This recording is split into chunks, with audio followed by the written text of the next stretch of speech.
know it's a lot of people out here who got all of these hobbies, all of these things that's supposed to bring them out of poverty and bring them into wealth, but they're not taking it serious, and they sleeping on the fact that by not doing nothing or not following these steps that I'm about to tell you day by day, you're literally deducting money from your own pocket. It's not something that you just dream about, pray about, and then wake up and then boom, one day it happens. It's one of those type of things that if you don't take action, you're gonna look up and be 10 years older than you are and be like, dang, I shoulda, I woulda, I coulda. In order to turn hobbies into wealth, it takes a person with a strong mind. If you don't have a type of mindset for the grind, and you don't got the type of mindset that make you do when you don't want to do, then you're not gonna make it. You gotta have a type of mindset to wake up and feel like, okay, even though I'm going to work, even though I'm doing all of these things, even though I'm burnt out, I got this goal that I'm trying to achieve. The expectations, the things that you have to do are going to be extremely hard. The planning, the preparing, the writing the finances down, the expected outcome. What does my everyday look like? How am I going to shift what my everyday looks like with the little that I have and make some type of difference and expect to see this particular outcome by this particular time? Expectations are going to be very, very, very high from you or for you. And people are going to look at you and feel like you being extra, you being distant, you doing too much. People are not going to understand that right off the bat. People are not going to be accepting unless they are also trying to level up a dream, level up their goal, level up their life and their hobbies, and turn their hobbies into not money but wealth. They won't understand you. It's going to be expected of you to push through. It's going to be expected of you to continue on the journey and keep the same mindset and not allow your old mindset and the things that you used to do take over you. That is going to be the expectations. As you take a deep breath right now and really think about this level, this step that you're about to take, I want you to write everything that you expect to happen down.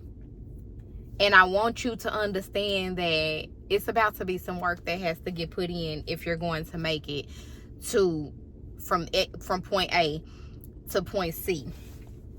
Okay, your workload is going to be a lot heavier. Okay, there's going to be times where you come home at night from 8-hour, 10-hour shifts, and you still have to find that time to push through.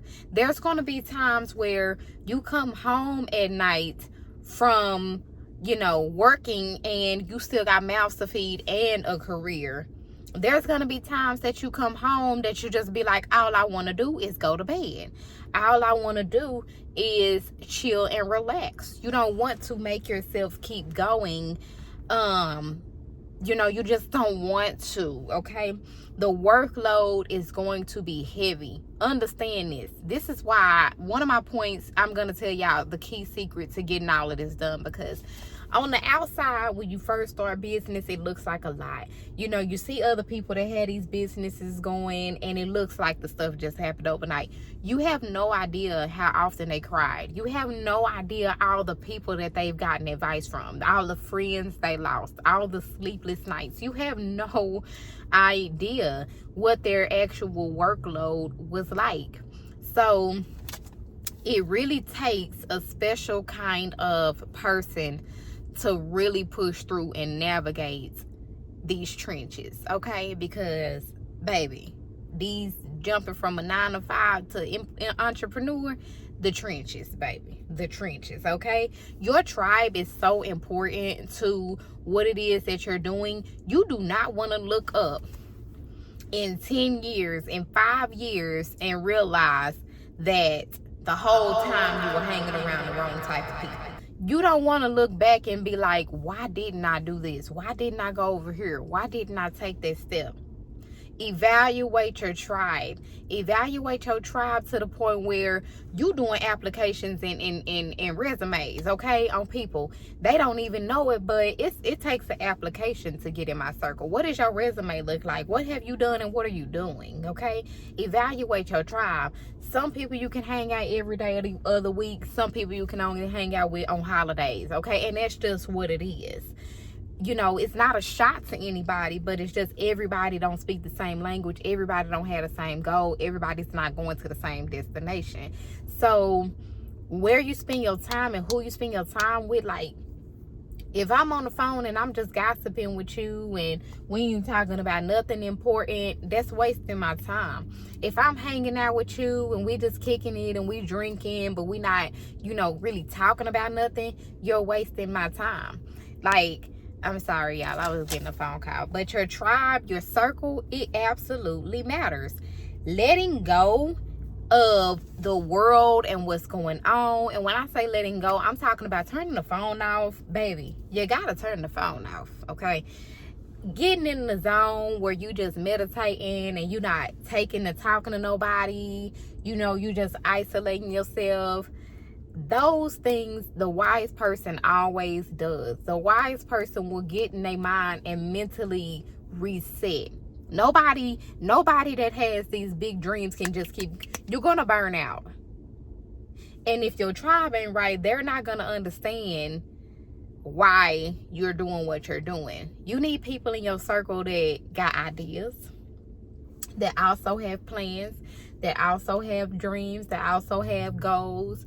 You need people that you can collaborate with. You need people that are going not in the exact same direction, but I mean, not to the exact same destination, but in the same direction as you. There's things that you have to have on your bus when it comes to being an entrepreneur and really getting this stuff done, because it's not a game, okay? And the more you procrastinate, the more years are gonna go by and you're just gonna be like, what was I doing? Okay, so letting go is very important. You got to be able to meditate. You got to be able to unwind. You have to have times where you just are at the spa, or if you don't have money for the spa, go browse. I was gonna say go shopping, but don't go shopping. Don't spend no money. Go browse and just get away from it all. Just debrief for a second. Go sit in a restaurant and get an appetizer or get a drink and just mental thought dump. You know, put your thoughts and stuff in without anybody else. Turn your phone off and just sit in the tub. You know, you have to have moments where you let go of everything in order to reset and recharge. And most importantly, y'all, what a lot of people don't do is a lot of people do not take action.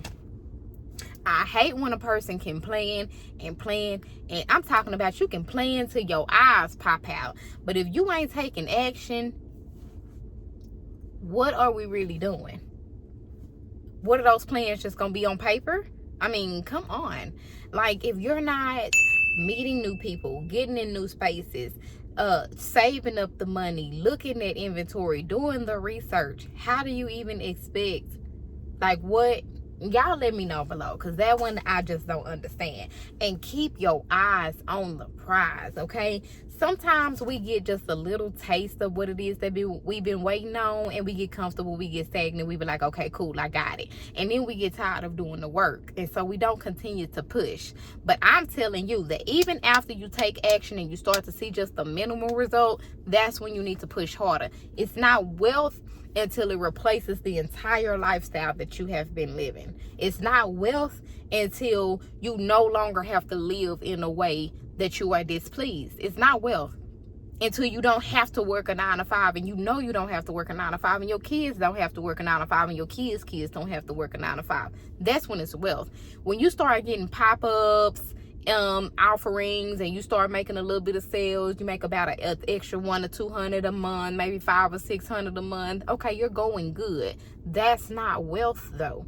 Wealth is when your grandchildren and your grandchildren's children no longer have to worry about it.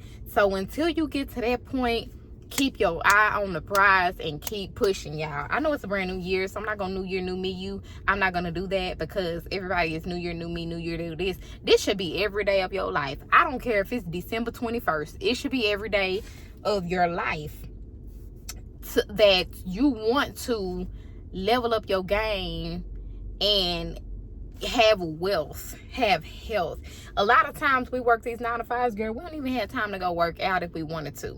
We couldn't even buy a filet mignon without considering all of our other utilities in our house, and it's time out for that. So until then, y'all, let me know what y'all think about this video down below. Like, comment, share, subscribe, do all of the above, do all of the things, and I will see y'all in the next video. I love you, coming from your business bestie. Bye.